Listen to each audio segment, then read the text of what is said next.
Loveline, coast to coast. Yep, it is Loveline. I'm Adam Carolla. That's Dr. Drew over there. Phone number 1-800-LOVE-191. Fax number 310-854-4455. Dr. Drew's a board-certified physician and addiction medicine specialist. What in the hell are you laughing at? You know what I like about this show? After the show begins is when you and I start looking for stuff. Like, hey, I need a pen. Where's the pen? Shouldn't there be a pen where's the around microphone here? thing? Yeah, you like to get up, into? move around, and look around for stuff, but it's only after the show begins. Yeah. Well, why waste time before? Yeah, might as well punch in before we do any work. Dr. Drew, board certified? Yeah. I did all that? Yeah. All right. Esai Morales is our guest tonight. He's from NYPD Blue. Tuesday nights, ABC, 10 o'clock. Just joined the cast this year, and that's a pretty good show to join. Yeah. How are you doing? I'm doing good. We have not seen you since the TV show, which is probably... Was it 2 seasons ago? About 2. Oof. About 2 seasons ago. You know, the thing about what I normally call Mexican guys, but I'll call them Latino guys. Now, I'm not Mexican, but I play one. They don't change, or whatever you are. What are you? I am American, first and foremost. Oh, yeah, that's what I like. Good. You know, I mean, come on, if I get, if what's your heritage, war, we have to fight on heritage. That's what I like. That's what I like. That's right. My heritage is Puerto Rican. Spanish, French in there, and but I'm an honorary Chicano, so. But good, you got a good aging thing going for you because I mean, you look about the same as you did in La Bamba 20 years ago or 17 years ago, or yeah, well, actually 87, so 13 years ago, or 14 almost. 14, Jesus. Meanwhile, Lou Diamond looks like a raisin. He's a mess. Stop, leave him alone. He's a mess at this point. Lou. So.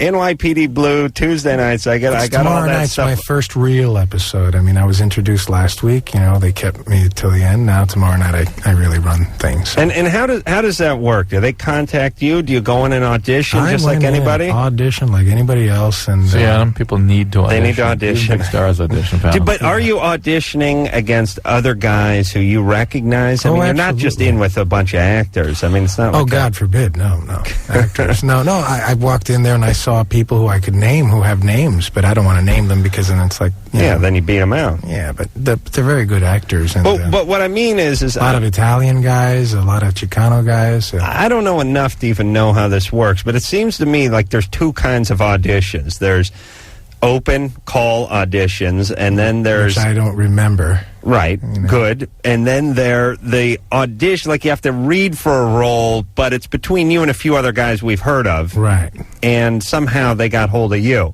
Right. It's not like you saw an ad in the drama log. Adam, what are you trying to do? Build a case here for why you shouldn't have to do auditions? That wasn't really an audition. That's what I'm saying. I don't want it. I don't like having to do auditions. I know I could play the part in my sleep if I have to, but I guess they don't know that. They also want to see how prepared, how bad you want it. Ooh. If you're humble enough to go in there and read, I guess you'll take whatever poop they give you. Well, I just give them oral and save the reading. Save my dignity. Use your head. That's right. All right, we'll that's Adam's motto. Take some calls. Sam, and his new book too, coincidentally. What's that? No, shut up. Sam, you're 17. Yeah. I got a problem, I guess. Yeah. My parents, they keep on talking about sex around me. It's kind of disturbing. What do you mean? Give me an example of what they did. I was in the kitchen and they were watching that stupid show on Showtime, Queer as Folk, and they were in one of those. Queer as Folk. Yeah, right? they're in one of those adult shops, right? Yeah. And there's this mirror on my wall, and I saw I saw in the reflection, after my mom made this comment, I want to go in one of those stores, and the guy was holding a sex toy, right? Yeah. Hey, Drew, let's not start with young guys on the... No. Would you play? It's okay. Go ahead, Sam. You're doing good, bud. Talk to us. It's kind of nervous. I understand. So, your sex toy, like a vibrator or something? Or a dilly? Yeah. Right. And so it bothered you that she said that in front of you, is that right? Yeah, when we were younger, me and my brother, we were looking for Christmas presents. And, I did that, too. kind of stumbled across something. Yeah, listen, parents. What did you fumble into? I swear to God, I know my mom may listen to the show, but I think I found a live grenade. I wish it was a grenade. I think I found a vibrator in there when I was young. How old were you? I swear to Christ. About 9 What'd or you do 10 with it? or You something. stole the batteries. What do you think you did? Still up my ass. What do you think? What do you mean what I did? I throw it back. Threw it back. Listen, all I'm saying, this is a very good point, which is kids search desperately for Christmas toys somewhere in the couple of weeks before Christmas when you guys leave the house. I mean, we all did it. Did you ever do that, Drew? Are you kidding me? You were so whipped by your parents that you didn't even look for Christmas presents? He's a good kid. Look at him. He became a doctor. Well, we had Hanukkah, remember? Oh, that sucks. That's why you're angry. You say, did you do that? At times I peek, but, I want to get to this young man's what the hell is situation. going on? You didn't look for presents? I don't know. Christmas All right. Well, to me was weird. Okay, the point is somebody... What are the chances I get in two guys? I still who don't found have presents? things. Okay, you're going to find stuff in there. It's their life, You have to realize, how did you get here? Sam? Yeah. You said you have a younger brother? Yeah. Younger brother. Is he? Do they talk about explicit things in front of you? Well, like my mom, she'd be like at the dinner table, and she's like, "You guys, anyone want anything else?" And my dad's like, maybe later. Yeah, okay. They make a lot of weird sex jokes. Yeah, but it's... all right. I think it's their right. You know what, though? But it bothers Sam, and it's a little disrespectful. And I don't think they would do it if they knew how you felt. And how about just sort of putting them on notice? Like, you can do it in a lighthearted way. Just go, I don't want to hear about this. Just put your finger in your ears and start saying the alphabet or something. But I always wonder, why is it kids have a real, distaste, a disgusting, gross at the thought of their parents being sexual with each other? I mean... I don't know. But it's healthy. I'm I down think it's with healthy. it. But I agree. No, he means it's healthy to be disgusted. No, I think it's healthy that we're disgusted at it. Well, if you see my parents, you'd be disgusted too. But there's some good-looking parents out there. But there is something about being... You're not a parent, right?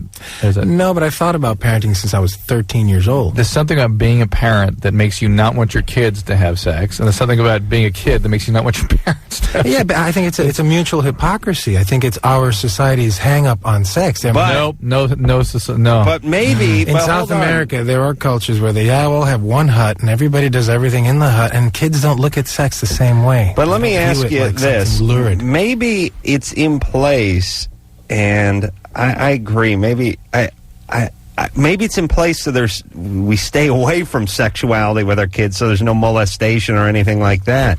Yeah, but I think that it's the unhealthy attitudes towards sex in general that makes those things kind of fester. Yeah, and exciting to people. I'm with you, but I'm wondering if it's almost a innate thing. It's almost like a biological event that when you hear about your parents having sex or something when you're 14, it's like ooh, and if anything, and they don't want to hear about you having sex. Maybe it's positive. But let's somehow. think about the what was that noise in the vomiting. background? Let's think about the natural selection, the biological imperatives. It would be a genetic advantage for there to be repulsion against interbreeding genetically. I mean, I guess no. I agree with that. And so that's where some of those taboos come from, is to protect us against genetic mixing. Think about the opposite. Inbreeding, yeah. But what I'm trying to say is that, like in Sweden per se, I got a card from Sweden, some family. They were all naked. The entire family, from adults to 14 to 12, and there isn't that kind of stigma. This is dirty, this is wrong, this is nasty, this is hidden. So I just think that in the advice I would give to this young man is split the difference. I agree with Dr. Drew that you should maybe tell your parents, it makes me uncomfortable. I mean, you're the ones telling me this is nothing I should do too soon in life, so why are you guys being so open? But at the same time, I would urge the young man to realize, haven't you ever gone out with a girl and she thinks, boys are disgusting? It's something you grow out of at a certain point. And the concept of disgust with your parents, at some point, I wish my parents were still talking. We're still into each other. Yeah. And in a sense, not me, but yeah. No, but the point is, let's get over it a little bit. Try not to let it bother you so much. I agree. He's 17. Yeah, that's reasonable. He can work it out. Christy? Yeah? You're 20? Yeah. What's up? About 5.5 months ago, I started a relationship with my boyfriend, and about 3 weeks after we started having sex, I went to the doctors for a normal exam, and I had a yeast infection. So I took the medicine, whatever they gave me, and... What did they give you? I think it was the... Lotrimin? No, it was the Terazol. Terazol, all right. So the 3-day... Yeah, it was a pill and then a 7-day. So they gave you diflucan. They gave me diflucan as well, and they gave me the cream to put in at night. Okay. About a week later, I found out I was pregnant. Oh. I had an abortion. Because of the pill? The medicine exposure? Because you wanted to have an abortion? I wasn't ready. And I just started this relationship, and I don't want kids for another 10 years. No birth control? I was on birth control, but I was a week late. So, I mean, I was switching I haven't had any relationships for the past, 6 months, and so I skipped a week to change my period ahead, on a trip, and then it happened all suddenly. And in the future, just take your pill straight across, and don't take the sugar pill week. Yeah, I learned that now. And one other thing, even if you're taking the pill, I would practice multiple, especially being so fertile, which you sound like. Maybe even abstain from having him finish inside. I mean... Well, tell him you say just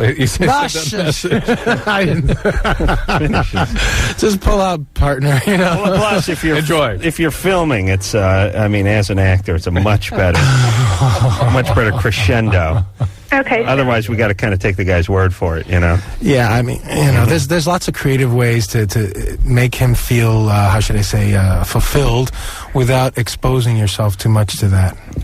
What's your question? My question is that after that happened, 2 weeks later, we waited, and then we had sex again, and I got a bacterial infection. They gave me a different kind of cream, and then I took that for a week, and then again we had sex, and I got another yeast infection, and it's happened 4 different times with each different infection over the past 5.5 months. Yeah, you got to go lesbian at a certain point. That's kind of common. That actually happened to me at a certain point. So it's you got a yeast infection. Yeah.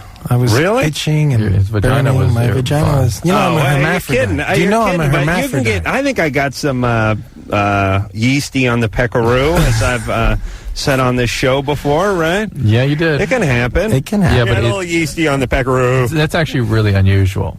Yeah, well, you got to have the very special penis. Yeah, you got a pristine penis, yes. Also, one thing is, if you practice oral sex before intercourse, sometimes the yeast on the tongue gets... Oh, that's interesting. That's a good point. Yeah, no, I never thought about that. Yeah, the yeast on the tongue... can get into the urethra and then get down... and not only the urethra, it stays on the outside, and then when you go in for the kill, that's another big thing. So I would suggest both of you brushing your teeth before you... I need a note from you, by the way. This oral sex angle's a strong one. It's a good one. But Christy, what do they... baby, I love you, bye. What are your doctors telling you should be doing here? Well, the other problem, which I'm kind of worried about, is that I have HPV. Yeah. And I got that 5 years ago, and it's come back. I've had abnormal pap smears. Only a certain percentage of them goes away. I know, but I've actually had to, have have it taken care of 3 different times. And so I'm wondering, and I haven't, since I've been having these recurring infections, I'm wondering, usually they check me every 3 months. So I'm wondering possibly that might be something, or... No. Okay. Question, what is your diet like?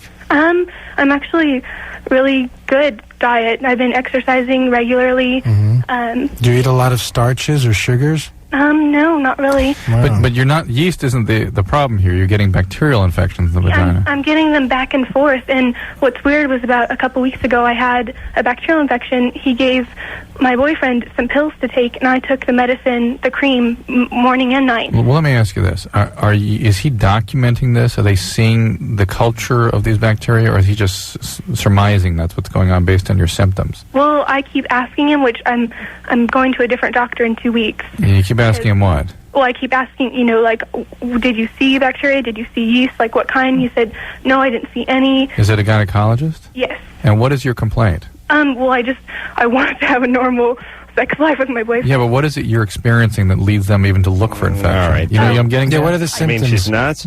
No. She may be pushing too hard, and he may be sort of trying to control symptoms rather than really documenting what's going on. Well, what are the symptoms you're getting? Well, it's gotten so that about 2 or 3 days after we have sex, I just start feeling kind of uncomfortable. And then, I'm checking myself, and it looks like, a thick cream cottage cheese, Right, it's really that's uncomfortable it. and itches. And it's just so whenever it feels uncomfortable, I'm just going straight back to him and saying, what do I have now? All right, hold on. I cannot devote the first hour to her vagina. All right. I can't. Right. She's got to go to the gynecologist. You got to sum it up, Drew. All right, just, these things can be treated. Sometimes it's actually coming from the anus, and they may be getting some bacteria up there that way. Sometimes it can be bacteria around I'm his... this close not to jerking off when I get home Hang on. tonight. Do you understand? Around his pelvic This area, close. making sure he's properly cleansed and whatnot can be important. Esai brought the issue of the mouth. That's important, too. But I am concerned that she seems terribly anxious about something that is really quite minor. Could they do it in a tub of Clorox just to play it safe? Sure, they could. But, again, I maybe she had to sort of sit back a little bit when not run to the doctor every time she has a discharge or a slight irritation. Take some warm baths and see if these things don't take care of themselves. Question: am I on? Yeah. Do you guys hit it? No, right she's not though. Oh, she's not. Okay, I was going to ask you because sometimes if you go at it too quick without properly, it can irritate. It irritates, and then that makes the body react. I would think. He says like the Karma Sutra over here. That's It's what I good. like about No, it. it's good. Baby. I have a All PhD. Yeah, no kidding. I'm sorry, I had it. It just came out. Open forum. Deirdre. Yeah. You're 19. What's going on? Yeah. I'm 130 pounds, and my breast size is 34 double D, and Game on. With What's the your masturbation problem? again, by the way? my problem is I don't like the way they look. The way they look, the way people look at you. Both. How do they look? How tall are you? 5'7", 5'8", I'm not quite sure. That doesn't sound terrible. Sounds 130? Yeah. That'd be normal, right? You're fat. No. Drew, that would be normal. please, Drew. Abnormally large on me, to me anyway. The breast, yeah, you're small and you have big breasts, right? People pay lots of money to be in your predicament. I don't know. They're too heavy, too, and Hurt your I neck. find bra sizes sometimes. I know. Listen, I got the same problem. I'm kind of narrow at the hip and I have huge arms. And it's tough. It's difficult. I would as a say man. I don't know, lighten up on the food because the breast is a lot of fat, and if you watch your intake, maybe, because I know a lot of young ladies who, when they lose weight, their breast sizes diminish as well. Well, but at 130 pounds, we wouldn't really call you overweight, right? No, not at all. All right. And how's the shape? Is the shape not good or something? Well, no, they're fine. I mean, they're not droopy or anything, Yeah, but slow down. there's... Where do you hang out? You got a younger sister? Yeah, no, she's say? 19. For you, for Esai. See, this is what drives her crazy, though, is that since she's 14, guys... women, But not 14. But since she was 14, women think she's a slut, and guys think they look at her as a sex object, right? Isn't that what's been happening? Me? Don't women treat you as badly in a certain way, and men treat you in a certain way? Kind of. I mean, like, a lot of girls are jealous of me. Yeah, and they make up stories about you. Yeah, and exactly. Yeah, it's awful the way we treat women that have these big breasts. I had a boob enhancer, surgery. Yeah, right. And I didn't. Okay. All right. Hold on. What's up tonight with the calls? I think we'll have a little Full moon. energy here. Full moon? Oh, is that what it is? Yeah. Deidre? Uh-huh. All right. So, does your back hurt? Sometimes. Okay. But you're 19 years old, so I think that you should live with it for a little bit longer. Yeah, you may see this as an asset someday. It's just awfully difficult to have people treating you as an object. No, maybe it's thinking not. things about you. Listen, 19. What is the difference between a very attractive girl and a girl with large breasts? I think the very attractive... What is the difference? I think the very attractive women have similar kinds of problems. Of course. Good. So what are you going to do if your girl's good looking? Dump acid on her so she can have a happy life? No, that's a great point. No, it's Yeah, all right, then. you're making the same point, which is that it's awful the way we single people out that are exceptional, and she just needs to hang in there and see if these things I are realize I do want to say this. We haven't talked about it in a while. When you're a 19-year-old woman, you're judged on your looks pretty much across the board by 19, 20-year-old guys, the guys you're going to college with, the guys you went to high school with, when you're anybody, but especially a 19-year-old girl.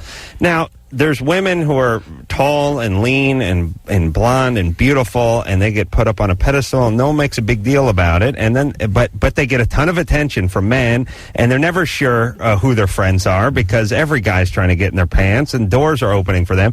And then there's girls with a large chest who it's the same thing. Guys are talking to them because they want to get in their bra. Guys are trying to look down their shirt. They look at them physically in a sexual way, and we make those women into martyrs. It's like, oh, you poor dear. Oh, you don't know who your friends are. Listen, hot-looking models don't know who their friends are either. It's the same thing. Yeah. This gives you a leg up on the competition is basically the way I look at it, and I wouldn't look at it as such a horrible liability. Look at it as an asset. And if your back's hurting and your spine is bending, then that's another story. But if it's all emotional, hey, that's just one step up. Not only that, but you should do exercises to strengthen your back, number one. Number two, I think your body will catch up maybe with you. You know, you're still growing. Yeah. I agree. Easy on the diet. Do some exercises for your back and send those pictures in. There's nothing wrong with that. God bless you. Listen, you know, I like a big rack, and I'm tired of having to defend myself to a lot of men, by the way. Yeah. Listen, ladies. There's most guys, a lot of guys, don't like the big racks. Don't like it? Or don't like it.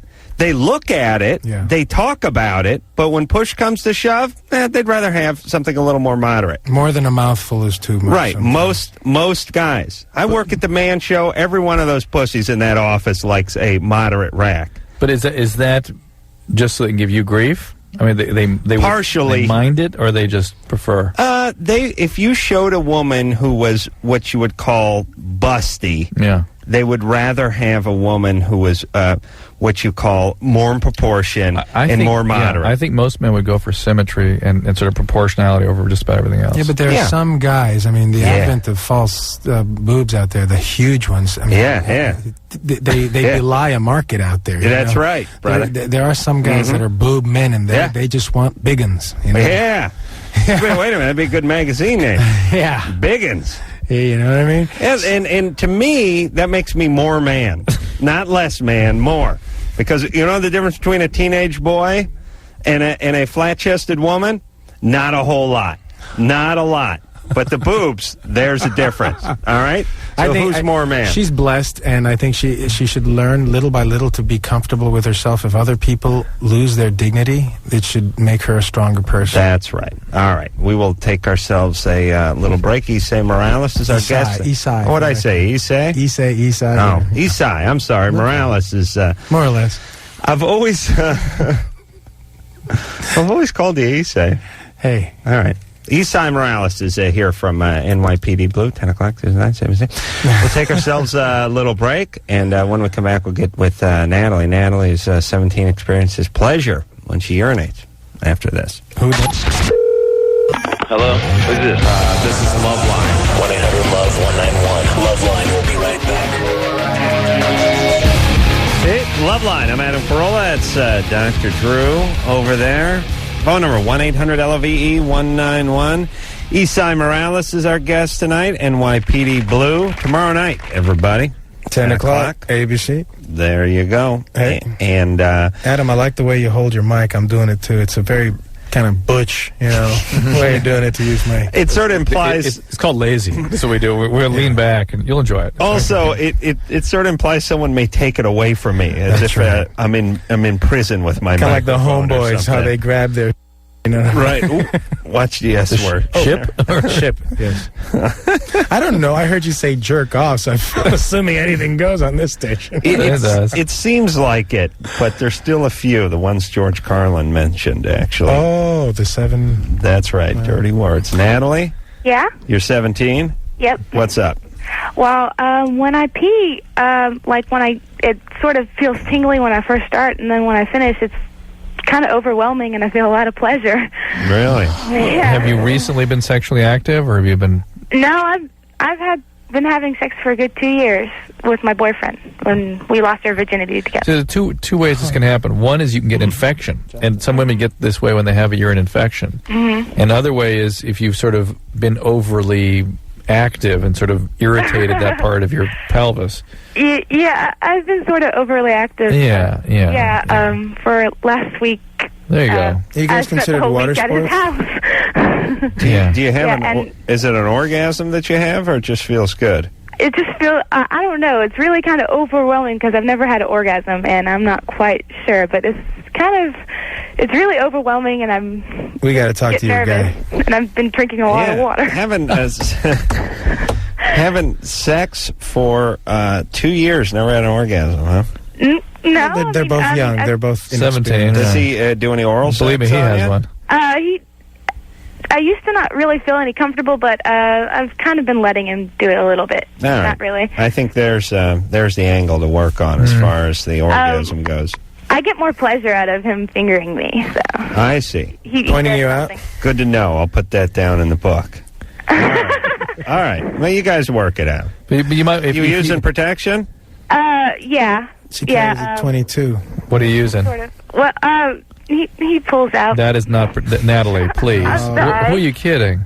But they seem pretty committed to each other. Yeah, we get that morning. Well, I after. mean, we've lost our virginity to each other. Yeah, so. but pulling out is not. You'll still get pregnant pulling out. You understand Okay. that? It depends on what time of the month. Well, Yeah. Well, I mean, Right, but she doesn't know. And you don't know how Oh, fertile you yeah. are. You could be fertile early or late, yeah. well, no, I'm not. I just had Natalie, to. before men ejaculate, they emit sperm. Okay. Okay, so there's sperm coming out the whole time you guys are active. Do you understand that? It's not Yeah, as well, I mean, concentrated. we Not use as concentrated. condoms, Well, some and people I'm actually on think birth control, using so. condoms, and you're on birth control. Why did you tell Yeah. us that in the first place? Well, I said he So pulled out. we're like Because you said triple A. protection, you didn't say contraception. Well, like sometimes we forget to use the condom when we don't have it. Yeah, but you're on the birth control pill. That's nearly Yeah, 100%. because my parents really don't know, so I just use some orthotricycline, and I'm on that, and so. But it's a good thing to combine both, just in case. She's talking in sort of riddles. My parents don't know, so I use birth control. Are you on the pill or not? Yeah, I'm on the pill. Okay. All right. And what's the part with your parents not knowing? Oh, I don't want them to know. Why does that? So What do you? I have I acne see. really bad, so. So you tell your parents you're taking the pill for the acne. Accutane. Yeah. And that, No, people take the birth control pill for acne. yeah. Are you on Accutane? No. I know, but when they give you Accutane, they will put you on the pill, will they not? They will. Yeah. Thank you, wise ass one. Are you on Accutane? They're going to put me on it, but I've been on. They've said, okay, you can try orthotricycling for a while, and it's been working, and so Okay. to help me clear it up. Good times, Don't baby. you know it was against the law? Well, never mind. All right. All right. Well, she's not pregnant. She's not having an orgasm. And She needs to get a urine checked if it starts getting more painful, if you get fevers or anything like that. Blood in the urine. Clem? Yeah, hey there, fellas. First of all, I'd like to thank you for taking my call. I sure do appreciate it. No problem there. Clem, you're 29. Yes, sir.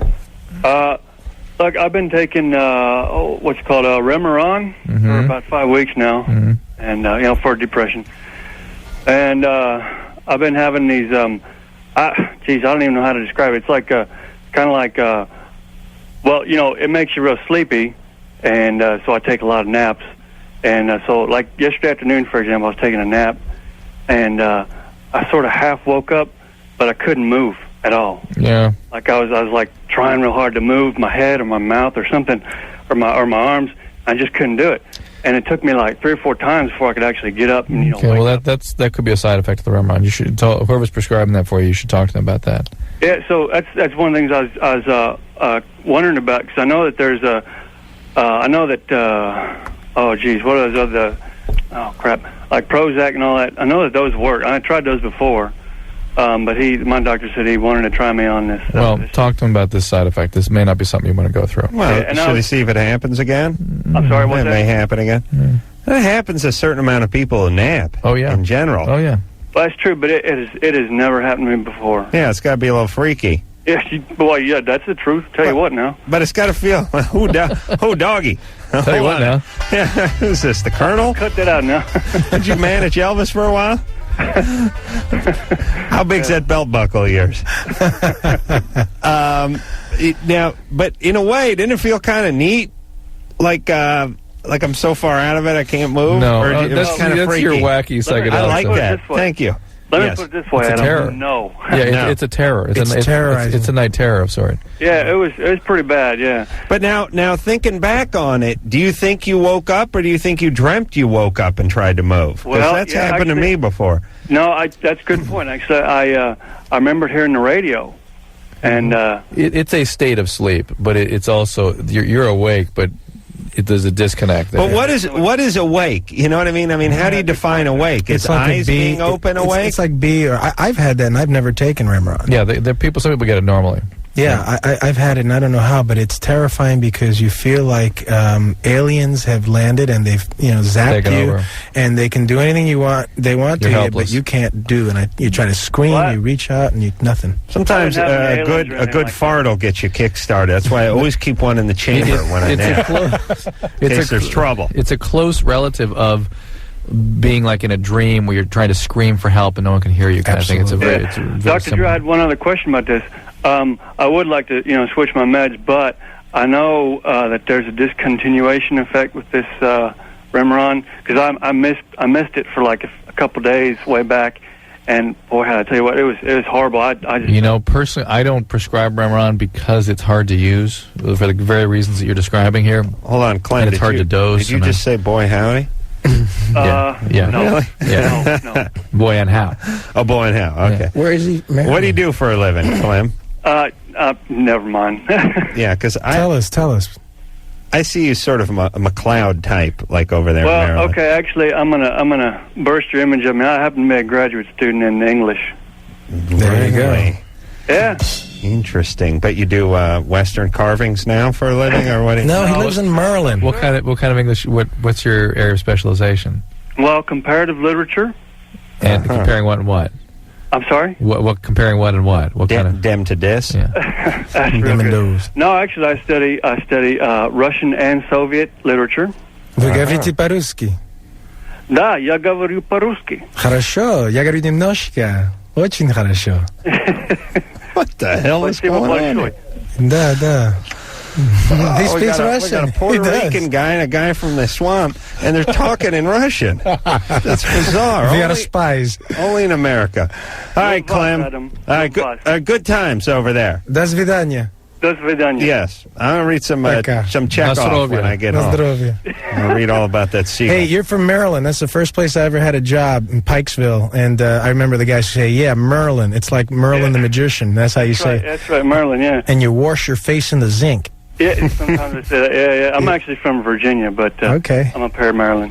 All right, All right, Clem. got it. Good Take care. times, buddy. God bless. And I just thought it was a strange sort of bias I have. Is that guys that talk like that shouldn't be depressed. Yeah, they should just have some sort of adage where you go, yeah, pick yourself up by your own bootstraps, and you get your ass in gear, and you get to work, and you That's put it. in a good day. Hey, Yeah, my homie spoke Russian, dude. I know. Not many first people impression speak was, hey, Russian. you don't Okay. need antidepressants. You're Clem. He's Clem. No, Klemsky. You're right. You're right that you picture guys with depression having either New York or they're from San Francisco, Yeah. and they're like have that sort of artist thing going on. Or like that Richard Lewis guy. Or Right. they're stressed out. Right. They're stressed. But you overworked. don't picture a guy with his dialect or that accent being It's depressed. too bright. The whole dialect is very sunny. Right. Yeah. Right. It's like one of the Duke boys meeting Zola. Would have made a good They're all that needed episode. lithium. But go ahead. Antonio? Yeah, hey, first of all, I want to say, Drew, Adam, you're hilarious. And, Drew, I know you're bored with doing the Men of Mars and Venus, man. You got to be bored with that. Yeah, but he's not bored with that money, I'll tell you that Oh, right I know now. that. He's not bored. I'm not bored. I'm trying to. Oh, yeah, sure. No, I'm not. We're trying to turn it into something. You're bored with it. You may be bored with it, and I apologize for that. I realize you're married, but you should try to get some from that Sam chick, dude. She's hot, man. What Dude, is she- Esai is Sam's friend. I went to Was high he in school with Penthouse? Samantha. No, you went to high school with I her? went to high school with her. In Brooklyn? She was from Brooklyn, but in Performing Arts High School. In New York. The Fame School. Yeah, that's what Yeah, she the said. original one. Wasn't she in Penthouse? Yeah, I'm sure. God, man. She's amazing. Actually, I had got two comments. I want to comment on the show last night because I just listened to it on the East Coast because I'm in Maryland, too. Like I was telling the lady on the phone, like, I'm a Christian, so, I'm against abortion, but it kind of sucks, though, that we put that much pressure on women to, like, make them decide and all that, No, we don't even make them decide. That's the problem. Yeah, that, it's like we decide for them, and that's right. And that's not fair, dude. Put it this way: I'm Christian, based, although I can't take any one side. To me, religions are kind of like gangs nowadays. You got to pick them, and you got to be true to them and fight to the death on behalf of your God, which I don't think is right. But the whole thing with abortion is, I think a lot of people should take care of the children that are born that are, that are already living, Yeah, it's like, how can you have kids that aren't wanted? Right. It's like, why even me, my mom had me on her 17th birthday, and if it wasn't for my grandmother still been in the picture, I don't know what my mom would have done, because, like I said, I was born on my mom's 17th birthday. Right. So if it wasn't for my grandmother, my mom probably would have been left with those two options too. Or your mom may not even, God forbid, but she may not even be there. My dad's not around. My dad's irresponsible, so I really, don't see him. It took me getting committed last year to get my dad back in the picture, and he's not even fully back in the picture, you know what I mean? Getting committed? Well, my mom had me in a mental institution for a couple of days. For what? I suffer from depression and all, and he was talking about running away, and so she just went, and I was in a place out here called Taylor Manor. I was in there from Saturday to Wednesday. Oh, all right. And you got your dad came back into the picture because of that. Well, it actually took her. Yeah. Right. All right. So here's your job, Antonio. Okay. Don't be like your dad. Oh, or your mom. Don't get pregnant at 17. I agree. Don't commit your kids too soon. Right. Be around for your child. Right. And, I definitely decided not to be. My dad's been in and out of jail since he's my age, and nice. I've got 3 or 4 other younger siblings that are all infants or whatever. My second thing is, I suffer from depression, and part of it's because I've got a lot of female friends and all, and there's girls that I care about, but I personally can't get a girlfriend, and I don't know if it's something wrong with me or not. No, you're 16. Relax. Trust me. Yeah, wait till you have a steady job and prospects and things like that. You become more attractive to the opposite sex. My God.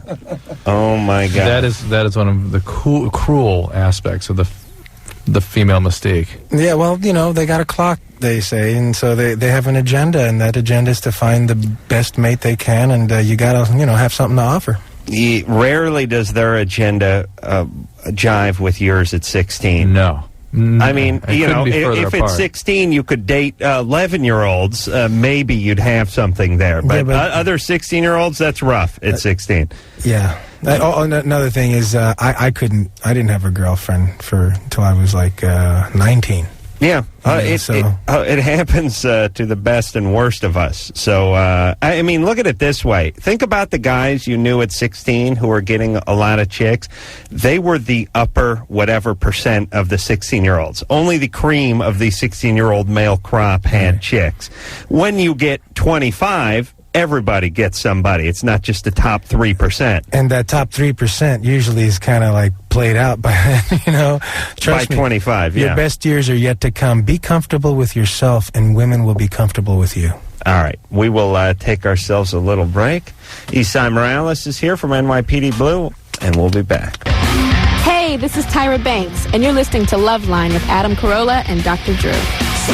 Yes, you is. Phone number 1-800-LOVE-191. I'm Adam Carolla and Dr. Drew over there. Esai Morales is our guest tonight from NYPD Blue, ABC. Tomorrow night, Tuesday nights, 10 o'clock. First big episode for Esai, right? Yeah, I'm the boss now. Yeah. I'm the lieutenant, the new Lou. Nice. They work for me. Isn't it you put the piece and the badge on. Do you start to feel like that guy? Oh, yes. Yeah. Oh, man. It just has an effect on you. Well, yeah, it does. I did something for the Man Show where I played a cop a couple weeks back. Did you start beating the crap out of people? Just the blacks, yeah. NYP. I got in the LAPD uniform and, the shoes and you strap on that holster and everything and the nightstick and you just start walking up and down the boulevard and you see people sort of get out of your way a little. Salute, Yeah. Sig Heil. And, I did a little goose step and I felt, you start feeling pretty good. I could see it. Any uniform is good for a guy. Hey, women are very sexy in uniform as well. Yeah, but women like a guy in a uniform, and men respect a guy in a uniform too. And I could, whether it's a football uniform or a cop uniform, I can see that feeling pretty good. Chris? Yeah. You're 20? Yes, I am. What's up? Well, about 7 or 8 years ago, I had touched my sisters in a way I shouldn't have, and it was when I was about, I think I was like 9 or so. I had touched this little boy as well, and when I touched this little boy, he had they did it at a church, and this youth pastor caught me and told my parents about it, and my stepdad talked to me about it and everything, and I ended up touching my sisters as well. What my question is basically is, should I tell my parents about it or not? I do regret it. I regret it. Let me ask a couple questions. Okay. Did something happen to you growing up? I don't know if it did or not. I know it's possible you can forget. You may not know. Hang on, relax. In your head. And do you have any impulses to be with little kids right now? No, I don't. Kids? How are your sisters doing?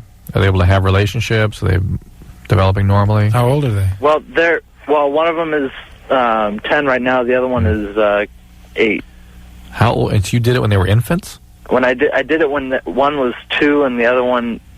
Well, see, I know they were both around 2 when I ended up doing it. I did it with each one of them. It wasn't at the same time. Mm-hmm. How many? Hello, Chris? Yeah. How many times did you do it? I did it probably a couple times on each. Mm-hmm.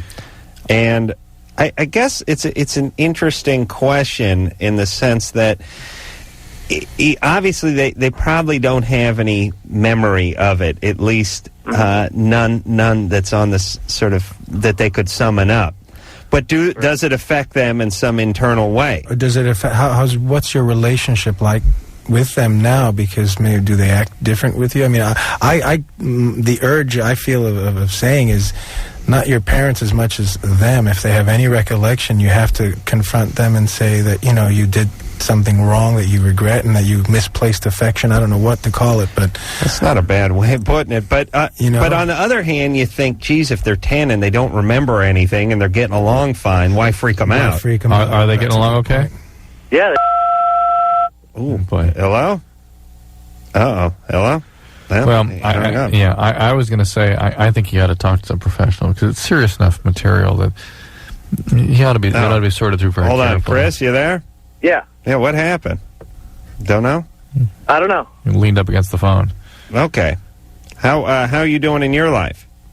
I'm doing okay. I have a good, serious relationship with a girl right now. Mm-hmm. She's my age. Does she know about this? She knows about the boy, but she doesn't know about my sisters. All right. I agree, and maybe you didn't hear Drew say that this is the kind of thing that you should maybe talk about.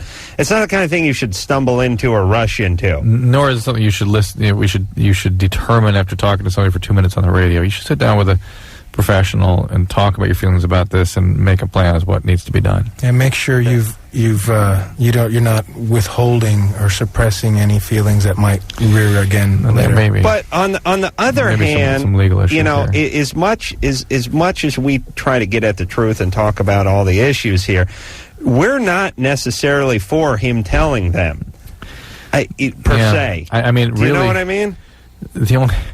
The only thing it would serve is for him to be brought to justice, frankly. You understand? I mean, that's the only... And what justice is this 10-year-old boy going to be brought to? Yeah. You know what I mean? Yeah. I don't think there's any criminal charges that would be leveled against him as a 10-year-old. I don't know. I doubt that, especially 10 years later. Yeah. And if, I don't know, better they be 2 than 7, I think. I don't know, and only time will tell. Not suggesting that, but he's... If you have a choice, I'm saying, I think it's better that it happened at some point where they probably don't have any cognitive memory of it. Yeah. All right. Talk to a therapist. I'm glad things are working out okay now. For everybody, yeah. For him, I would just say, as they get older and you can be frank with them, just ask them if there's anything they ever want to talk to you about. If there's anything in their memories, I would go on what I call a selective fishing trip. Interesting. Because if there is something, they may be repressing it. Because children, even at that age, remember things. But it depends on how extensive and how invasive. Is this Gary? Jerry? Hello? Hey, you're 40. What's up? I'm 40, yeah. It's a lovely age. I actually called because I'm a really huge fan of Esai Morales. Here Thank it is. you. Yes, I have loved you forever. Oh my gosh! Thank you so the much. ladies, I anything you've ever been in, I've watched it, and you recently were in Resurrection Boulevard, and you're going to be on NYPD Blue now. That's right. I'm the new guy. Yeah, it's a fun to have a steady gig, that people can see on a weekly basis. Yes, it'll be on every Tuesday now. Yeah. Great. Now, you're not going to make any more appearances on the Resurrection Boulevard at Showtime? As a matter of fact, they just hired a friend of mine, a wonderful actor named Leon, to play the love interest for Bibi, the gal that was my ex-wife. Elizabeth Pena, yeah. So I'm sure my character is going to, crawl out of the woodwork somewhere and have a problem with this. And I'm sure there's, they're laying the groundwork for some drama. So as soon as I finish my last episode on NYPD, we're going to start talking about getting back on Resurrection. Yeah, good boxing show. Yeah. Jerry? Yeah. We got to go to break. I know you do. And I'm sorry I don't have a sex problem. That's all right. Oh, no. Hey, listen, it's all good. At 40, you got them all ironed out, Okay, I just had to say hi to Esai. I love you. Thank you, Jerry. Love you back. Okay. Bye-bye. Bye-bye. We'll take a break. We'll be back. Loveline. 1-800-LOVE-191. Back in a minute. Hey. Thanks for the cue, Esai. It's Loveline. I'm Adam Carolla. That's Dr. Drew. Esai Morales is our guest tonight. NYPD Blue, Tuesday nights, tomorrow night, 10 o'clock, ABC.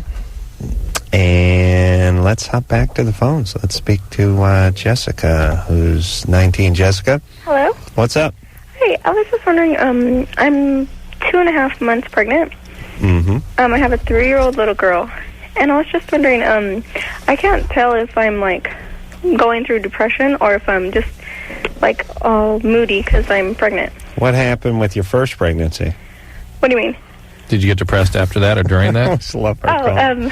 No, I was fine. Yeah? Yeah, but it doesn't always happen. It doesn't happen every time. I'm just curious if, it'd be an easy fix if you were crying 2 months in to your first that's what I one. was thinking, but no, actually I hid my first pregnancy for a long time. Nice. Were you 15 first time around? Yeah. Are there things you're dealing with now that are stressful to you or depressing? Well, I have my own place now. Yeah. That makes you cry a lot. I'm on my own now, so I guess maybe. Where's Dad? He's around. Well, we're together, I guess. What are you experiencing? What are the symptoms? I can't get out of bed sometimes, but I don't know if it's just because I'm tired from being pregnant or if I'm just depressed. And what else? Yeah, just depressed. I cry all the time, for little things. And then I was thinking, well, that's kind of,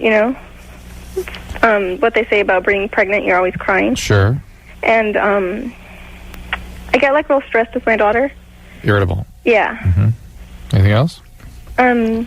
Sleep messed up, eating messed up? Well, yeah, I wake up, at 5 o'clock every morning. All right, well, that's depression. Really? Yeah. Not being able to sleep? Early awakening. Really? Yeah. Oh, really? Yeah, not me. I'd go through it all noon when I was depressed.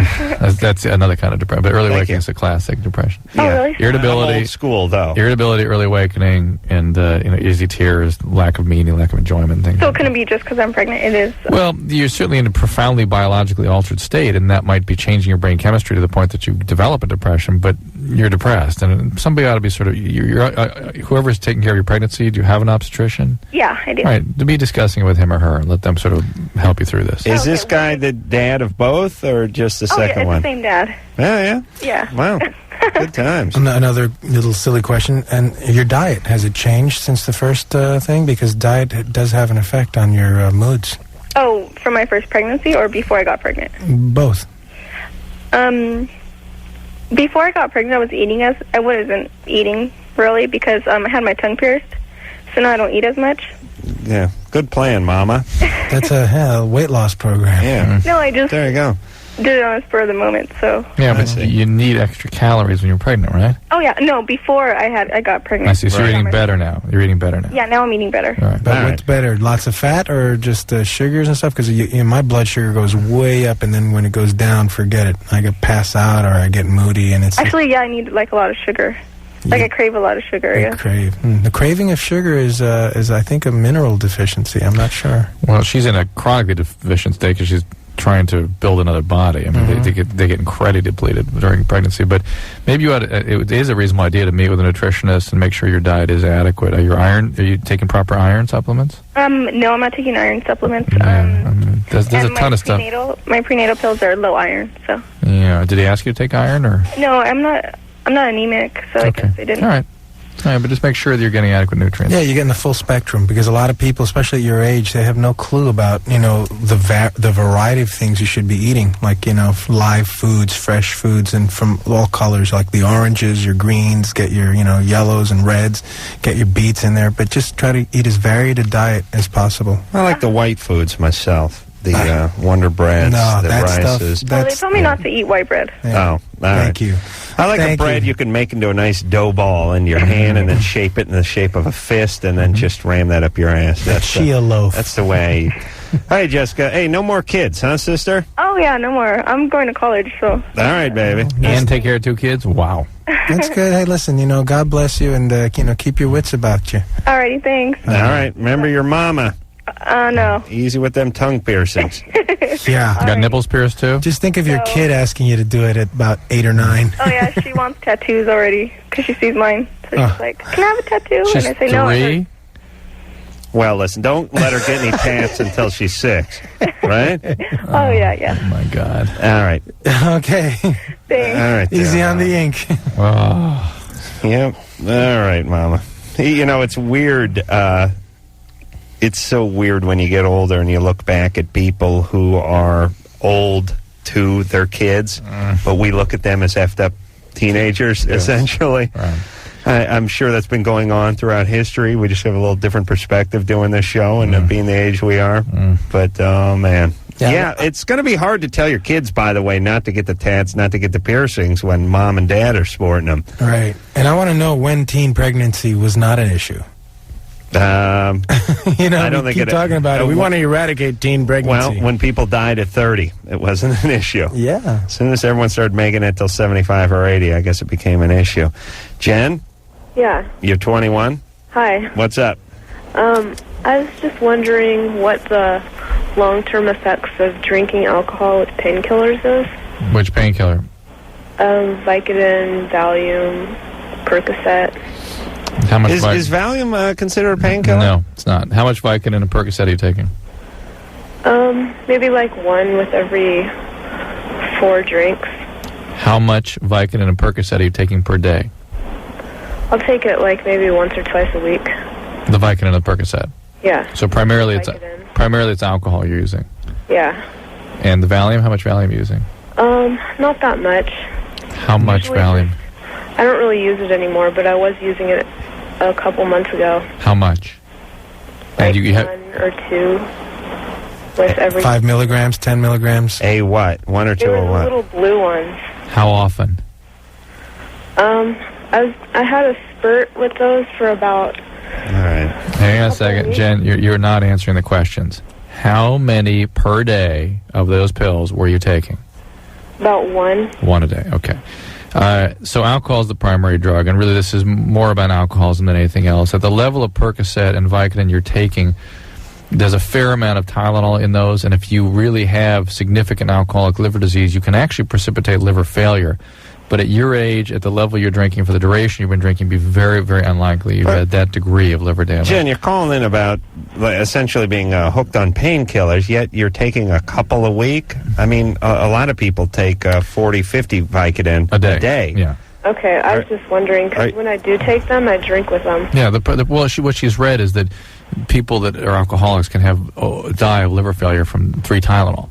There are cases like that out there. Yeah. But those are people who usually been drinking for years and years and have advanced alcoholic liver disease. But women are 5 times more likely to get cirrhosis than men. You may have some Really? liver disease. Oh, yeah. Oh, nice to know. You may have some liver disease, and it could be meaningful but not life-threatening. The issue here is you have addiction, and that needs to be treated. You're And saying- that's what's threatening to your life You're right saying now. women are 5 times more likely to get cirrhosis of the liver At the than same men? level of alcohol consumption, they are 5 times more likely to get the cirrhosis. they're smaller. They lack an enzyme in the stomach that converts alcohol to Nice see. But they just don't drink as much as men. I mean, you don't hear about, like, for instance, every other month you'll hear about some male celebrity who's been floating around for a while, was in a band in the 60s getting the liver transplant. That's hepatitis C. That's hepatitis C. That's not from boozing. The hepatitis But C. a lot of these guys were pretty strong drinkers, too. Hepatitis C plus booze makes cirrhosis, period. Ooh. That's gives you cirrhosis. That's a formula. Yeah, it's a formula for cirrhosis, and that's a lot of guys do that stuff. But how many women are receiving liver transplants as opposed to men? I just don't hear about it. But it's because you're not typically transplanting alcoholics. It's the hepatitis C patients getting the transplant. But you still ask my question. Just not so many. Not as many women getting hepatitis as men? In not as many getting hepatitis C. Why not?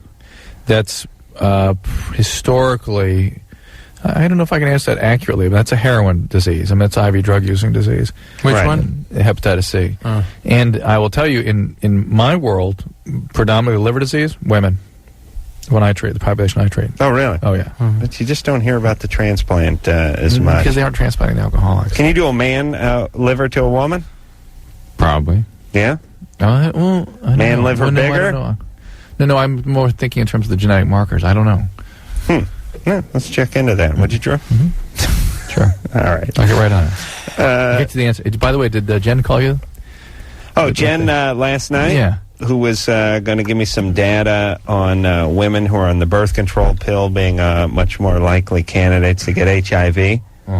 And I said that's because if that is in fact the data, it's because women on birth control are sexually active and oftentimes not using condoms or on the birth control pill. Let's change this subject because I have a lot of issues with the test not being accurate. I'll gladly change it. I just yelled at her and told her, give me the data on that, and she didn't have any data, and so I told her she was a liar. There's a lot of nonsense with the science or supposed science behind HIV and AIDS, and that could be a whole 2 hours. Well, this wasn't that. This was a separate issue, that aside. But she never did call on that. Chelsea, 26. Hi, I'm Adam and Dr. Drew, and I'm sorry I don't know how to pronounce your name. Esai. Esai, hi. There you go. How are you? I'm good.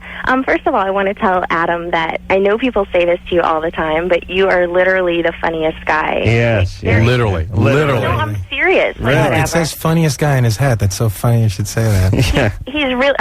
Like there's other people that sometimes come on the show, like that have taken your place, kind of. Mm-hmm. And like it's just not the same. So I just want to tell you, you're really, really funny. Thank you. But we intentionally get bad guys to fill in for me. Well, so it seems you like insist I'm good. upon it. Come on now. Okay. Yeah. Well, even in society, like wherever, you're really, really funny. Thank you. Yeah. Thank you very much. Yeah, even in nature, as you roam the streets. Funnier than a raccoon or a homeless guy is what you're saying. Even in Eugene, Oregon. I'm really trying to give you a compliment here. I do appreciate it. Okay. And don't worry. I have labeled myself a genius long ago. Okay.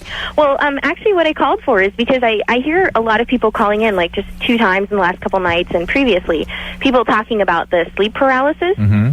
And I wanted to say, like, I experienced that. I started experiencing that, like, about 10 years ago when I was taking a lot of naps because I was depressed. And so I was sleeping a lot during the day. And I would have these episodes all the time. Like, nearly every single day I would wake up from a nap and just literally be paralyzed. And it was really terrifying for me. And this happened for several years. And finally I was listening to something like Art Bell or something like that, talking about some wacky stuff. And he was talking about lucid dreaming. And how this sleep paralysis is actually like one door to get into lucid dreaming. Lucid dreaming, by the way, is when you are lucid in your dream, as the name would denote or whatever.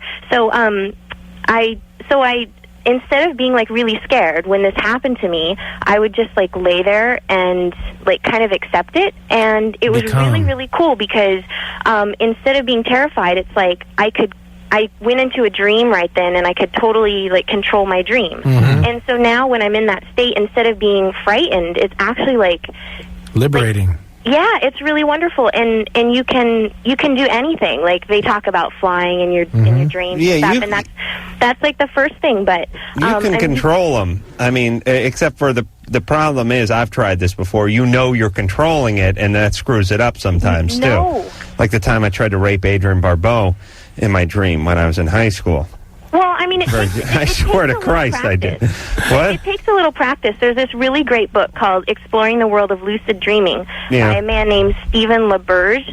And, like, I mean, it is something that you need to practice a little bit, but once you start doing it, then, like, I guess I'm just trying to tell people not to be scared of this sleep paralysis thing. Like, don't feel terrified. Just hey, I was saying I would dig it. Be like, I know. high. I heard you say that, and that's pretty right on. Thanks, Sarah. Thanks. No, like you know what's interesting. I think most humans have a need and a want to lose control. I mean, we like substance for that reason. We have a desire to alter. Yeah, and we like sex for that reason, too, because for the 10 minutes you're doing it, or the 2.5 minutes you're doing it, right. You're altered. What we love as human beings is getting out of it. See, that's why we want to control so much. We want control so that we can lose it. But we want mushrooms, we want heroin, we want booze, we want a movie.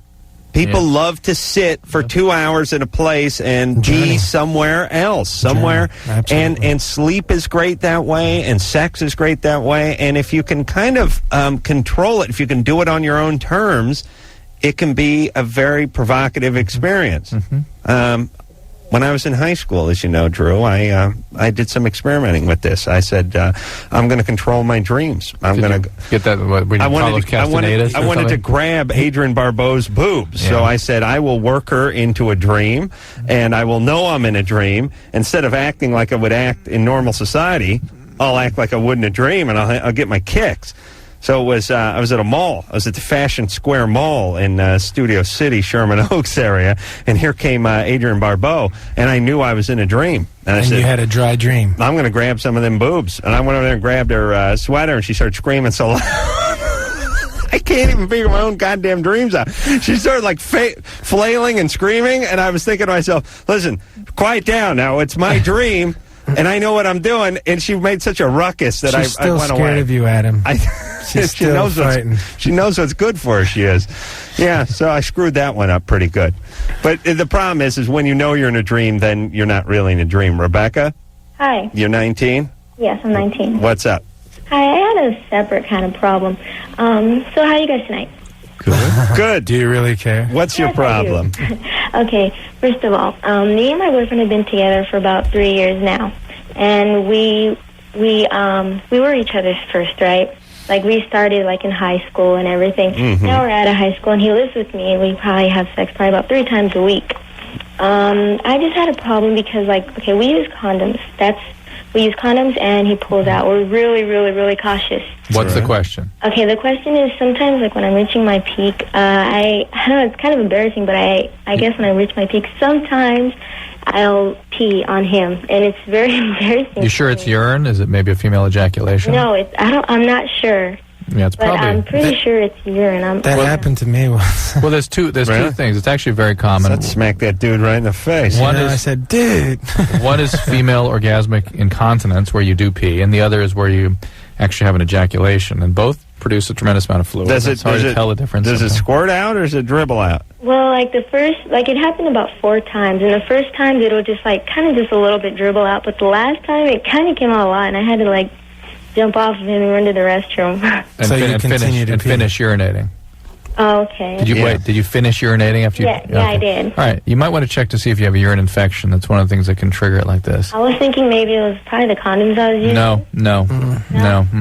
Because like I noticed it would start happening when I used the spermicidal condoms. Well, it could be the spermicide. Sure, it could be irritating, but more importantly, you want to make sure there's not a urine infection going on. I'm not a doctor, but I hate the concept of spermicidal lubricants in there. Oh, okay, well, the Noxanol 9 they got rid of that in the sponge because it was giving women toxic shocks. But it's okay to put it on your boyfriend's willy, you know. Well, it's not all that effective, is it? I mean, you occlude any body space, you get toxic shock. I've treated toxic shock from people getting nasal packages without an Noxanol 9. What's a nasal package? After nose surgeries, they pack it with cotton. So why did they take it away from the sponge? They got rid of it in the sponge. Oh. What did they put in now? They have some other... I don't know.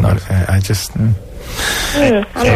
So what should Rebecca do, by the way? Nothing? Rebecca, listen, did you hear me say about possible urine infection? Yes, I did. You got to get that checked out. Yeah, I think I will.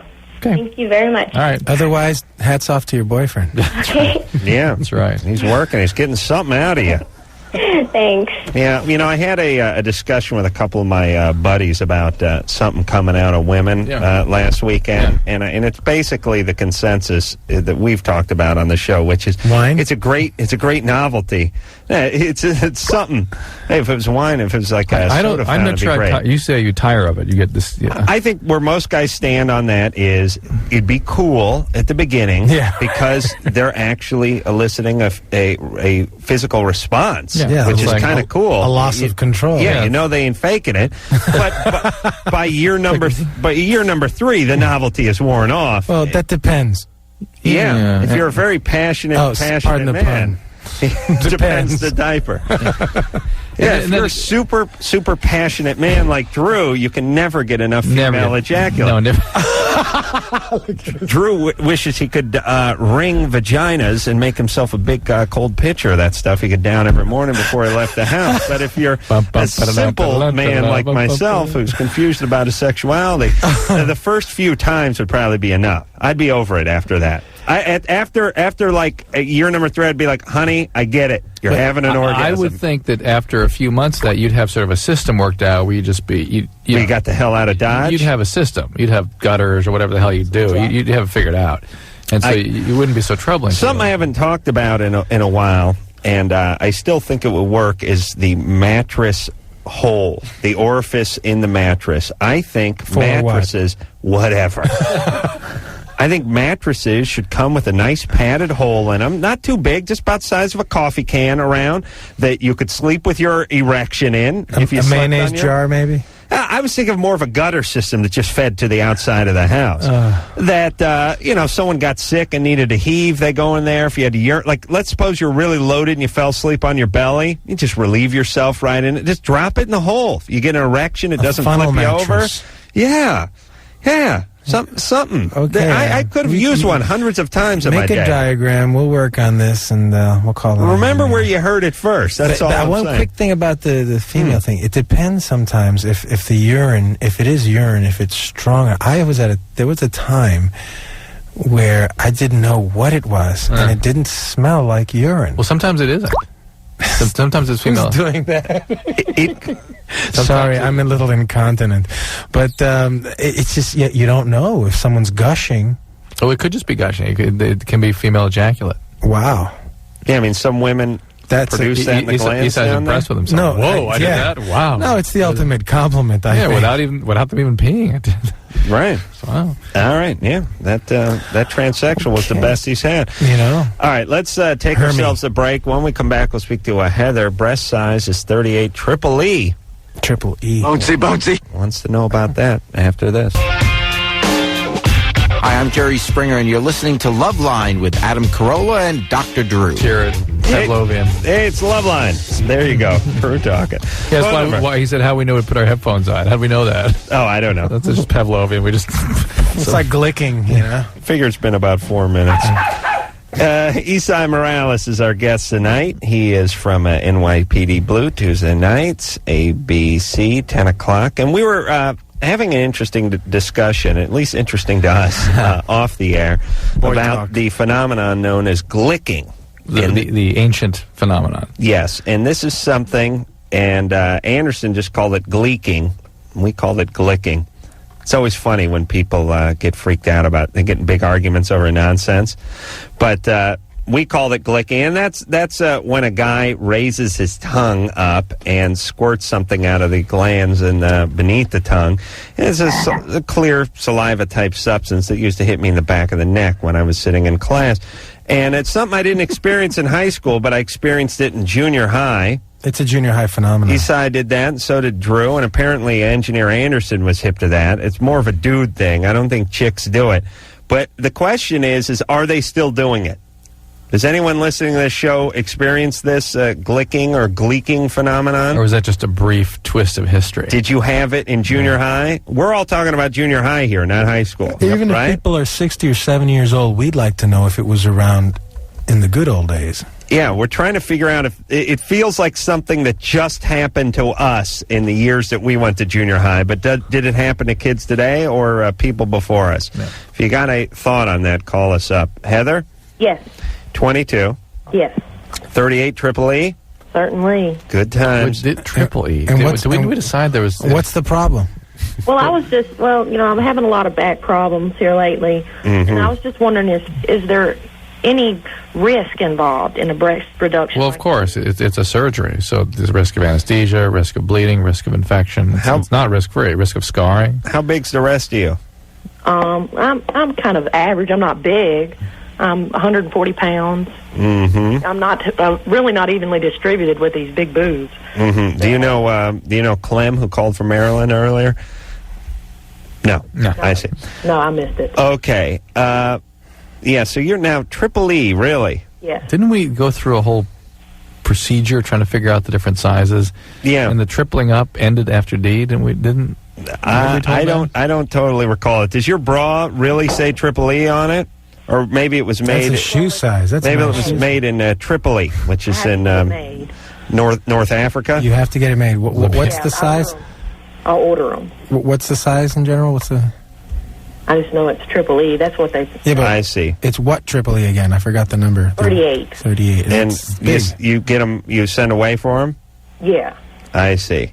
Yeah, well, that's a lot of breast. Yeah. And but you are a little bit overweight? Yeah, a little bit. Right. But still, if you lost that 10 or 15 pounds, you go down to Double E, big deal. Well, I don't know. Well, it couldn't hurt. Have you been lean before without as much breast, or what? Well, I was smaller. Here in the last 2-3 years, I've gotten bigger, but my breasts have gotten a lot bigger here. Yeah. Well, that just the latter part, though. I mean, it's not while I was, when I was younger, they were like, they were normal. And, I hit around 19, 20, and they started getting bigger. Okay. So how about this for a deal? Why don't you slim down a little bit, do your diet, do your exercise, give it 8 months or a year, and then you get your breast reduction if you need it at that point.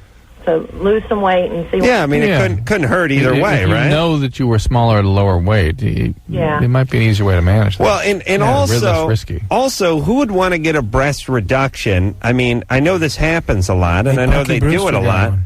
I know. No, I'm cool with that. Yeah, Punky Brewster got it. But what I mean is if you're a woman who is X amount of pounds overweight and you get a breast reduction, well, some of what they're taking out is stuff that would be gone if you lost that weight. Right. Correct? That's right. And then you still got the big ass, and now the boobs are gone. I mean, that's what Drew told me medically. I'm no doctor. The point is like anything, and I'm trying to think of an example, and I can't. Let's get down to so there's nothing extra on you, and then anything they take off is what they should take off, not the extra. Because women complain that the boobs go up and down with weight constantly, and a lot of them say that's the first thing that goes when they lose the weight. I think it's their brain, but a lot of them say it's the boobs, unfortunately. Kimberly? Yes. You're 21? Yes.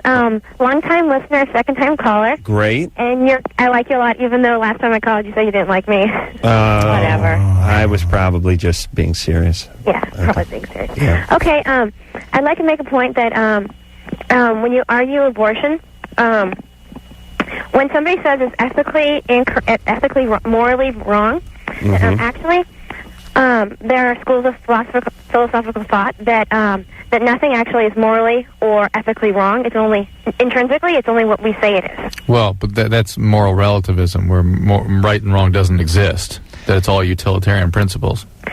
Yeah, I mean, I agree. We need a point to sort of jump off on. I mean, if we want to start getting into that, well, how is murder wrong? It's only wrong by your definition, your moral definition, or that kind of stuff. Then contract, we have to have it so it doesn't undermine one individual's right and it's good for society. Yeah, but the point is if you think this way, eventually you just spin off into space with you. There's no arguing anymore because eventually the person you're talking to isn't there. This is John Stuart Mills, right?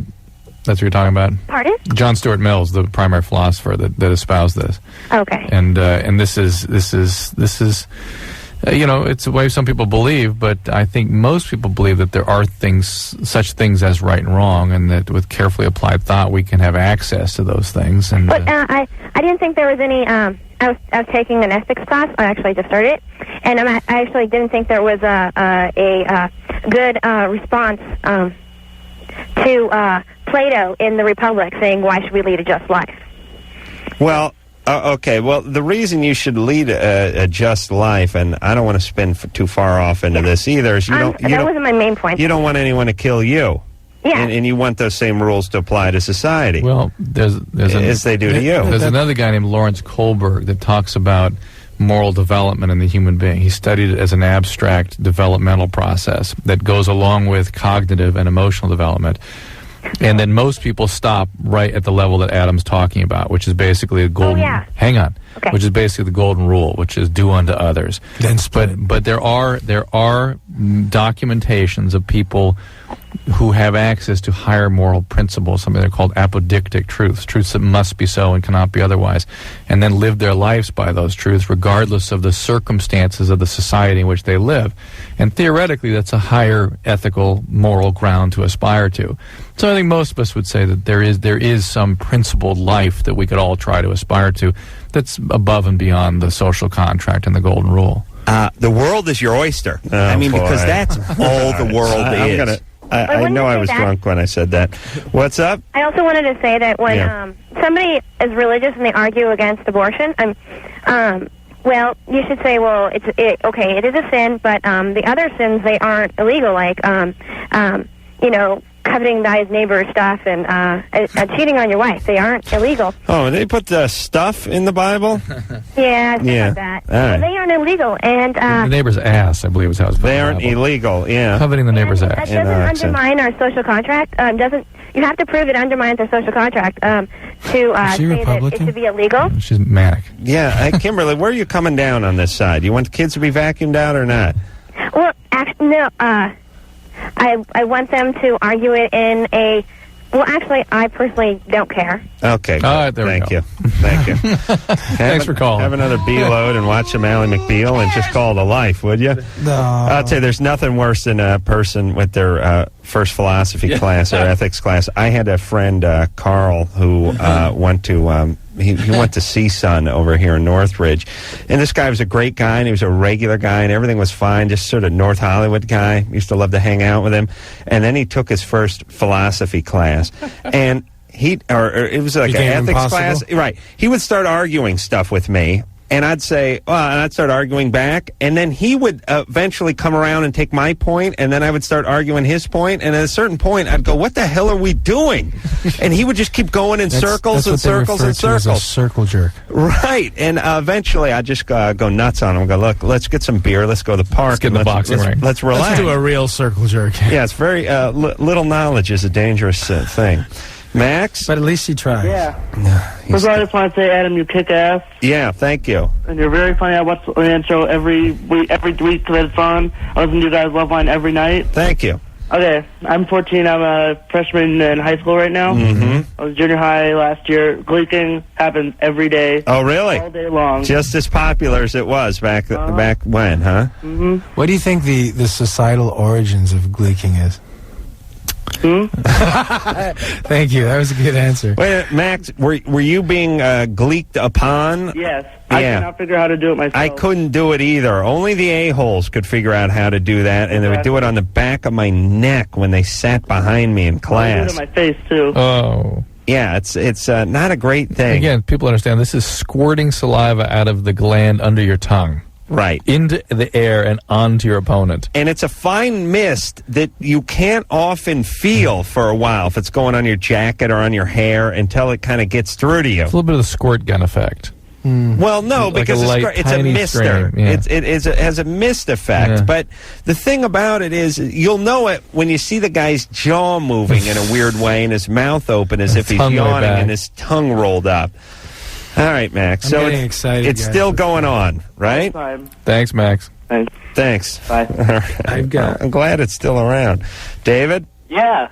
You got a question? Yeah, hey, no, I just wanted to make a comment. Okay, Dr. Drew, Adam, you guys are like the smartest guys ever. You guys are so fun. Both you guys are hilarious. Wow. I see you guys all the time. Well, you guys thanks. are great. Thanks. And Esai Morales, how you doing, man? What's up, David? Not much. Hey, you were great in Mi Familia, but I'm just called to tell you that the movie that just stood out for me since I was like 5 years old is La Bamba. Oh, man. Oh, my God. Like, the relationships you and Lou Diamond Phillips had in that movie, it just totally, like, made me and my brother's relationship, like, great. I mean, even though it was kind of, weird. Sure. Like, he was an alkie and stuff and whatever, but I'm saying, like, the positive aspects. I mean, we'd memorize lines from the movies. Well, remember the good. Listen, man, it was great. It's an honor for me, who does this kind of stuff, acting, and a lot of times acting is not very fulfilling, but it's very fulfilling to know that you can actually, the stuff you do that you actually get paid for, that you love doing anyway,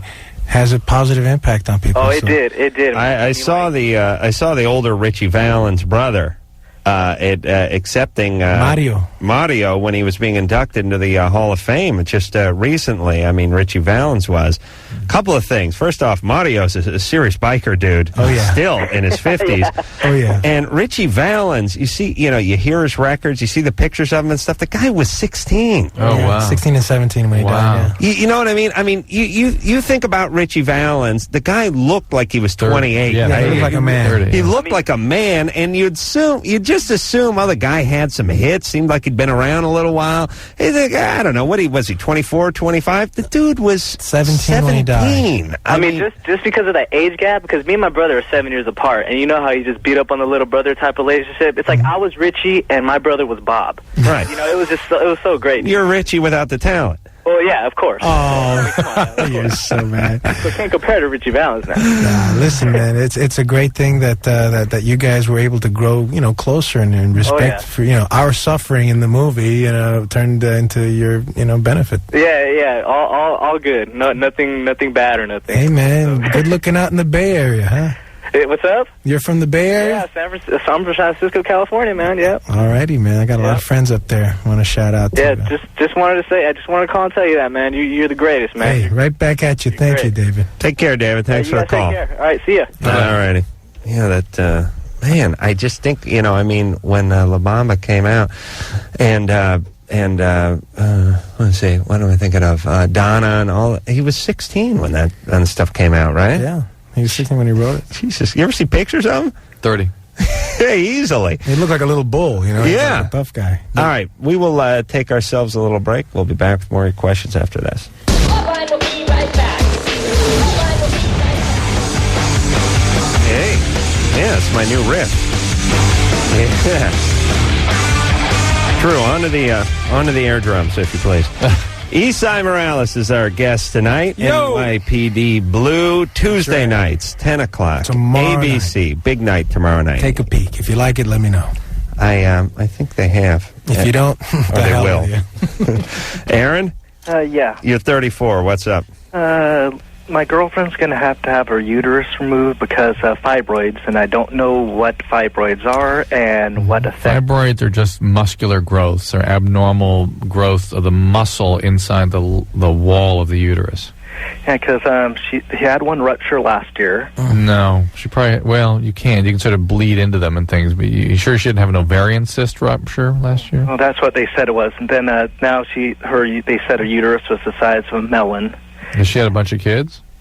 That happens when you don't have kids. No, she had no kids. No kids. That's what my cousin. And I was just wondering, I assume she's going to be sterile after she has it removed. Well, again, if she won't be able to bear children herself, but if they leave her ovaries and she's not menopausal, it's possible they could retrieve the ovaries. Yeah, retrieve the eggs. Yeah. But what will be the effects? I mean, will her hormones change? No, nothing. Nothing will change. Hey, has anyone done a parts count on women versus men? Seems like women got more parts. I mean, just in that area alone, there's 472 parts versus men have. Excuse me, they got to carry on, if you know what I mean. Yeah, that's what I'm saying. I mean, do women got more parts than men? Anyone do a parts count? Yeah, the testes are a pretty complex little instrument. There's 3 parts they don't don't count have. that as one. 2 of the testes and 1... yeah, all right. Unless you consider that a very long... Want to get the picture? I'll give you the sack. No, I just want a parts count. Well, I think, we instead I don't know how you have to define a part instead first. of a series of glands like Skene's and Bartholin's, we got one, prostate. There you go. Okay, so we condense ours down to one. Right. All right. They get ovaries. Is they this get why testes. women pack? They got to take 3 suitcases for a weekend. Is this why they need so much stuff? And we need that little Pan Am bag and we're good for their parts.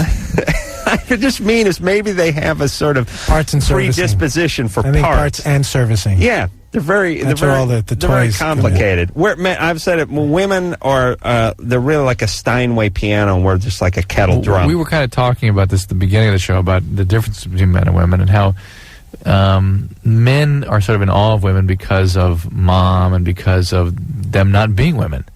I mean, the women understand each other because they share their genetic heritage. I'm saying I want a parts count. But there's some people theorize that that part of women that you're talking about sort of freaks men out. The parts part? The parts part. Like it's in some mysterious swamp. Well, I remember when I was a little kid, I always thought of girls as being complicated down there. Yeah. And the concept of their complications made them icky when I was a little boy. I was like, oh, they're there's stuff going on there that I don't know about.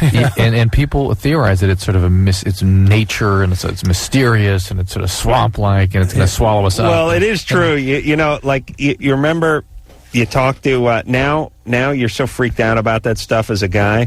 What's up? You talk just that downstairs stuff. You'll talk to one of your friends and you'll go, hey, how you doing? How's your mom doing? And she'll go, she's got to have a little minor surgery. And you'll go, oh, okay, that's fine. That's fine. Swamp that's effects. enough. I've heard enough. Because it's always something going on down there. Yeah, it's like, okay, thanks. That's still like lower your head. Yeah, okay. That's still like a parts count. That's all I'm saying. Joe? Trying to get the swamp up. We don't have a swamp sound effect. That's wrong. What's a swamp sound like? Mosquitoes and crickets and stuff? Frogs. There you go. There you go. No, because you're doing jungle.